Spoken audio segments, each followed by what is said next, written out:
Good morning, good night, good evening, and welcome to Kaga's guide or CV guide to Defense of Newport. We haven't done a CV guide for Newport, so it was long overdue. It was long overdue.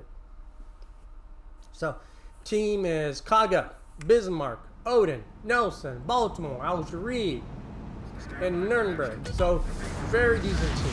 Very decent team.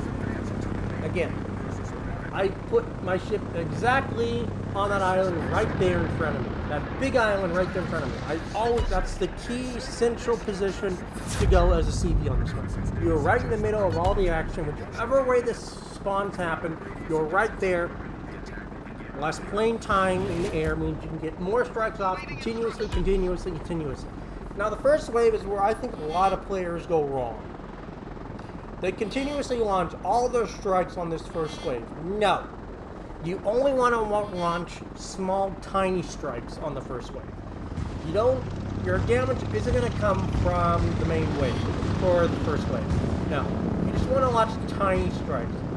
Go for just try to get as much damage as you can. It doesn't have to be great. Doesn't have to be spectacular. Just get a little damage.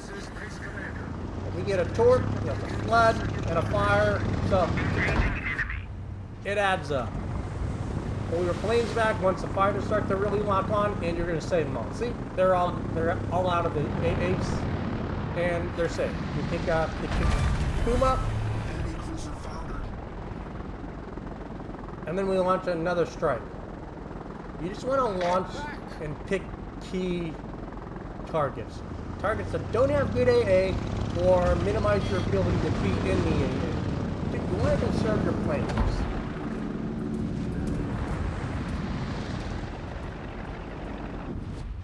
Now we're not going to be able to make that 40 fighters and then lock on, so pull it back. You need to strike out, pull it back, launch a new one, and then go back in. Now, since there is a Baltimore there, we don't have to worry about the rest of that area. The Baltimore's fine. The Baltimore's going to pick up all those kills. So, if you've done your job, the cruiser's in a position, pull your fleet back, and prepare for the second wave. Pull your planes back, get a new flight out, prepare for the second wave. Now, one of the absolute key things you can do as a CV in an op is kill the DDs. Especially in this op. Killing the DDs with a CV makes you look that much better to your team.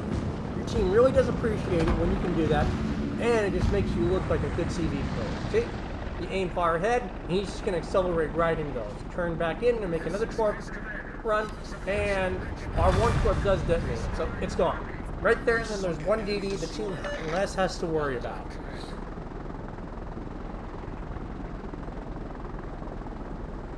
And then I line up for another strike on the other DD. Put a plane up there so it spots so my team can shoot and get damage. I get all the spotting damage.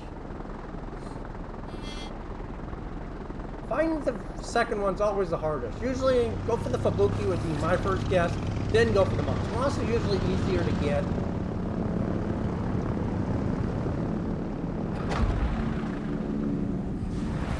Torques are still driving nice and wide.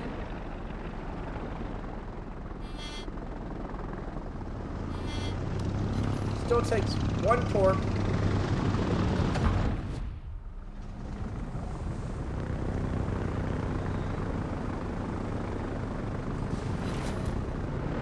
That's still 2 torques. That's still like 10,000. That thing has no health on him now. Like, the team can easily finish him off, okay? You've done your job at that point. Go for the bigger targets. Work on those guys. Yes, they're going to kill the Congo, but you do want to just go, because it is out there alone, get that AA platform out. Because that makes you're able to launch more strikes on the other two quicker. So once he goes down, you're going to have a nice... Even if you just do a little bit of damage, it all adds up. See, Bismarck kills Spooky. He doesn't have to worry about those torches. You've already done all the damage on it. Nelson picks up the Congo, so that means let's say A for you. Torps on Ayoba. Only 3 torps, but that's still 14,000. And that wrecks the Ayoba's health. Plus your team hitting it, it all adds up. And look at our torpedo bombers. They're still at pretty good health. That's what you want to strive for, is to have constant ability to use your torps. The torps are your big damage dealers in a Kaga. There's 4 torps. That's another beautiful good strike. And you notice how I haven't used any of my heals. If you can minimize using your heals and still maximize good squad hits, squadron hits, you're going to be doing fine. We're at 4 kills, 78k. Not a lot of damage, but it's still decent damage, considering we've got a decent amount of DDs. Again, if you can target the DDs, that's always a good thing.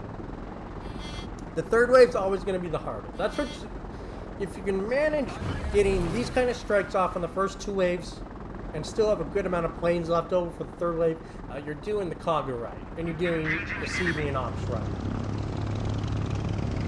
You've got to learn plane management. If you don't know plane management, then you're going to have a hard time.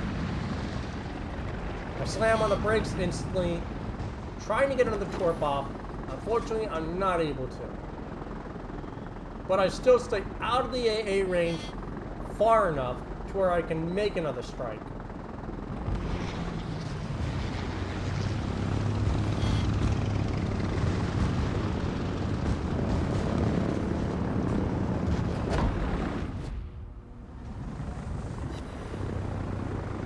My torps on the other side still hit the York. So even though I only got like 1 torp hit on that sheer outs the first time, the rest of them still hit the York. So it's a double whammy.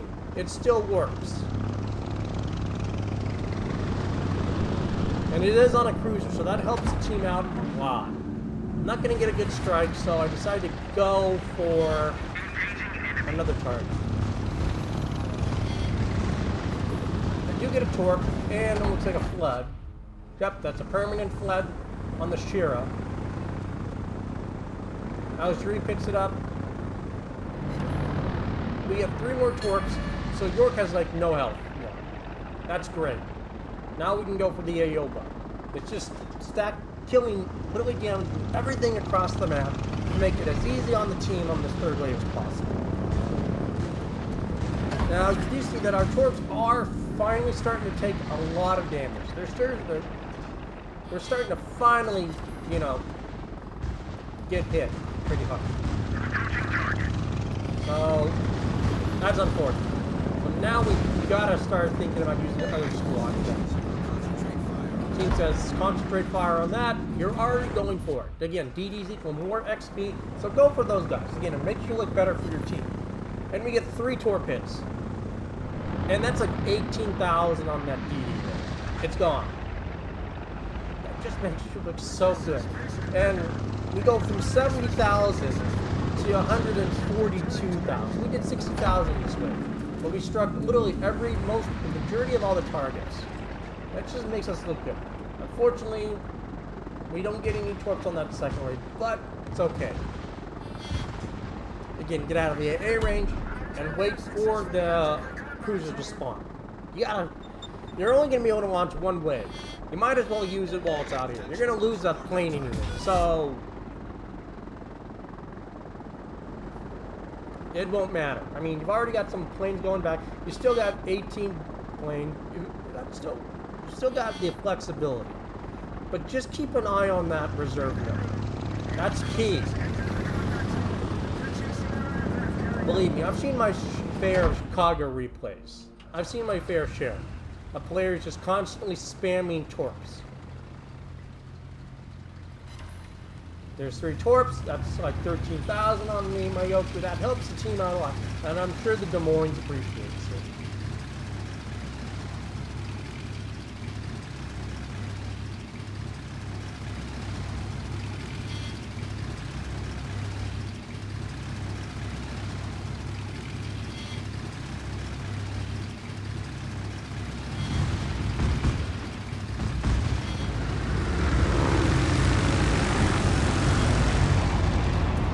fighters lock on, so we're going to lose some planes there, but we pull them back. We get 4 bomb hits, and that's still a solid amount of troops. We're not going to get another strike off, so we instantly go for the reinforcements. Yep, there goes the reinforcement counter. They're right on the map now, so we go for them.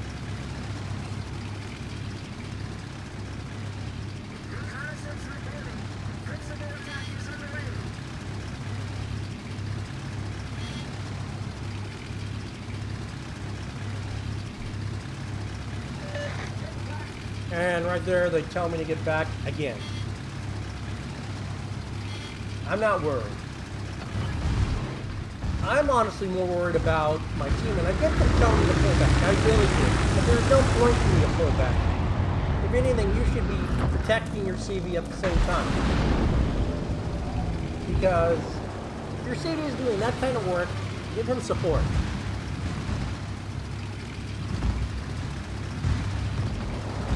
And the reason you conserve your planes like your bombers so long is that's going to throw them away at the very end. You get a fire and an incapacitation. That's a permanent fire. Now, as you can see, we are running out of torpedo bombers. And this situation right now is where I see a lot of Kaga players go wrong. Okay? Did I repeat the mistake? A little bit, but remember, I still have 2 heals left. So I can use those to help keep my squadrons alive just a little bit. See, pop 1 heal, and now I can go in. And remember, he's DCP'd that fire. 1, 2, 3, 4. No flood zone, unfortunately. We only lost 2 planes on that run.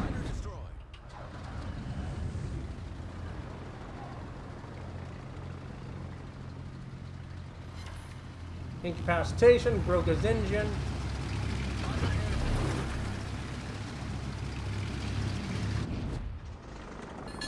We were going to go after him again, but then we decided to go for the Kaga. One, because remember, it's a DD. We only have to worry about maybe 1 or 2 DD. Usually you have to worry more about the Z, because it's going to be the one that's going to hurt you the most. Because it usually steams up along that island, there's nothing most the team can do, and it's going to kill you. We slingshot in, we use 1 strike on the Kaga, and then we're already here, so we drop 1 set on the room. 2 torps on Kaga, and he's at like half health now. 4 torps, that's like 20,000 on that room. That room's hurting. It has his engine broken. You would think it'd be an easy strike.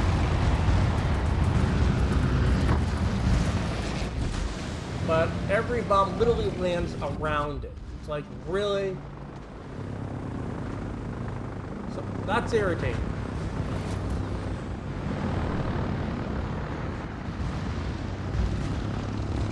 Now you can see that we're basically running out of torpedo bombs. But we're not, but a good CV player never panics.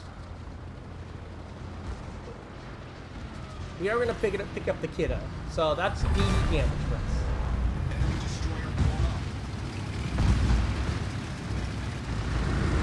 And the team will pick up the... But you drop it. Unfortunately, we can't do a slingshot. That was probably an indomitable. We could have done a slingshot, but it's okay.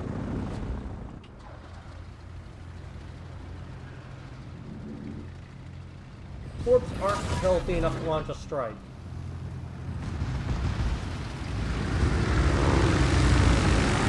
There's enough planes, but just not enough. 4 bombs, and we get another fire. Now we bring out, because we wanted to go see if we could make it so our repair would stay off. We're not going to be able to use it for this one, but we're super close.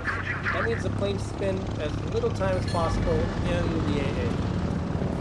And by AA, I mean short range, you know, continuous damage. That's not as bad as the flak. for torps. We do not get his engine though.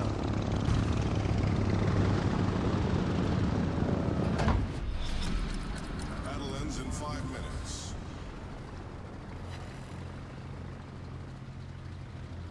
And we do pick out the Musashi. Battleship foundered.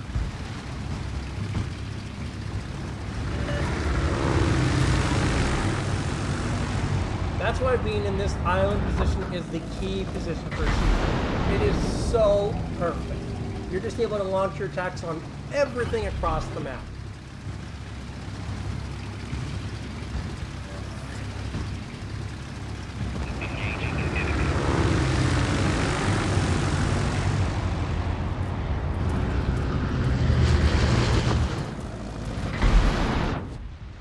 Nice 3 bomb hits. I don't think we're gonna pick up the kill in the fire though.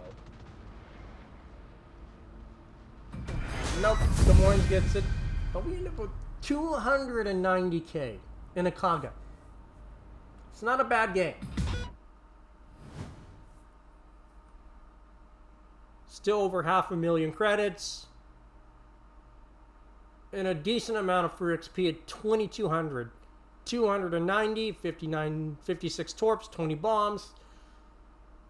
C-star and assistant. Score, top of the team. Not by much though. But being in the top in a CV is difficult now because they have neutered the CV's XP ability, so you don't get as much as you used to. So getting in the top place in a CV is hard work. You gotta pull your weight, and you've got to know what you're doing to do it. Kaga is the most easiest CV to run. Let's be honest. Kaga is super easy. I mean, Kaga is like the most. If you're gonna start operations and get into CVs, Kaga, pick up a Kaga. Pick it up on Black Friday. It's usually at a discount for sure. Or you can pick up the normal one if you have a bunch of doubloons and you have your doubloon coupon laying around. You can get it for a little bit cheaper. Not as cheap as you probably would get it on Black Friday, but Kaga is a great one to really get into operations with, for sure. It's considerably strong in every operation except for not Ultimate Frontier, but Hermes. It can work in every operation except Hermes. That one is a hard one for every CV. So there is that. But in terms of damage, we did 44,000 to Musashi. And then we just see that the DD damage that we did just slowly kind of adds up over all these. And that's a great thing. That gives you a lot of damage. Again, see, we lost 40 torp bombers.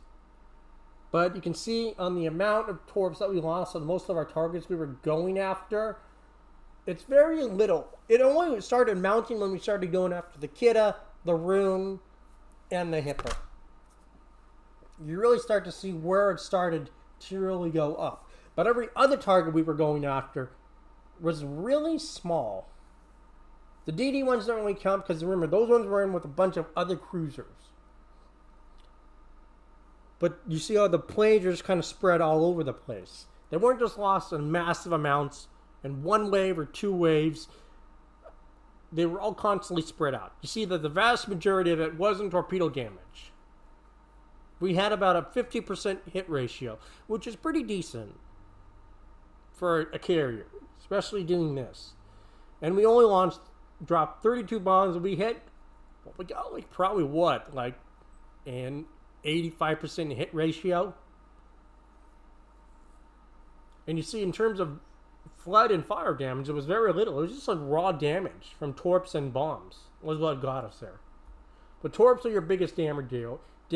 So learning how to keep those guys alive as long as possible is key. And if you want to look at another Kaga only torps video, look up my Cherry Blossom how to Kaga or how to CV on Cherry Blossom.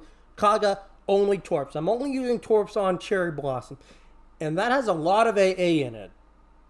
So that will show you how to fully use Kaga's torps. So look at that video if you haven't looked up that video yet or found it.